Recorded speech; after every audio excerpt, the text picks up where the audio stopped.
Hello guys, જય શ્રી કૃષ્ણ. કેમ છો? આજે મારો આ પહેલો બ્લોગ છે. આજે હું અને મારી ફેમિલી અમે લોકો ડાકોર જવા માટે નીકળીએ છીએ. અમે બધા તૈયાર થઈને ગાડીમાં આવી ગયા છે. હવે ગોપાલે ગાડી સ્ટાર્ટ કરી છે. અત્યાર સુધી મેં તમારી સાથે રેસીપી તો શેર કરી છે. આજથી હું તમારી સાથે મારી પર્સનલ લાઈફ પણ શેર કરું છું. હવે અમે ડાકોર પહોંચી ગયા છે. હવે હું તમને ડાકોરના દર્શન કરાવીશ. આજે પૂનમ છે એટલે તમે જોઈ શકો છો ડાકોરમાં કેટલી બધી ભીડ છે અને કેટલી બધી લાઈન છે. તમે બધા ડાકોર દર્શન કરવા ક્યારે આવ્યા છો મને કમેન્ટ કરીને કહેજો. તમે જોઈ શકો છો દર્શન કરવા માટે કેટલી લાંબી લાઈન લાગી છે અને કેટલી બધી ભીડ છે. રણછોડરાયની તો વાત જ કંઈક અલગ છે. ભીડના કારણે મારા હસબન્ડ ગોપાલે ધાર્મિકને ઉંચકી લીધો છે. ધાર્મિક ભીડ જોઈને ગભરાઈ ગયો.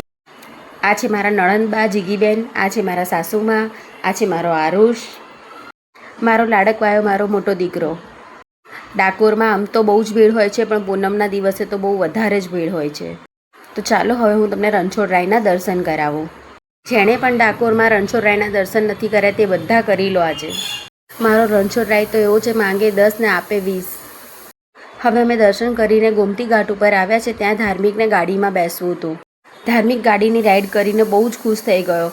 હવે અમને બધાને ભૂખ લાગી હતી એટલે માટે અમે નાસ્તો કરવા લાગ્યા. અહીંયા ડાકોરના ગોટા અને પાપડીનો લોટ ફેમસ છે.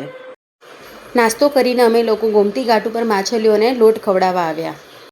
અત્યારે તો બહુ જ ગરમી છે, પણ ગોમતી ઘાટ ઉપર થોડીક ઠંડક લાગે છે. આરુષ પણ ખૂબ ખુશ થઈ ગયો. એને પણ માછલીઓને ખાવાનું ખવડાવીને મજા આવી ગઈ. તો તમને મારી ફેમિલી કેવી લાગી? તમને જો મારો વિડીયો ગમ્યો હોય તો મને સપોર્ટ જરૂર કરજો. આ મારો પહેલો બ્લોગ છે. તમને બધાને કેવો લાગ્યો મારો બ્લોગ કમેન્ટમાં મને જરૂરથી કહેજો.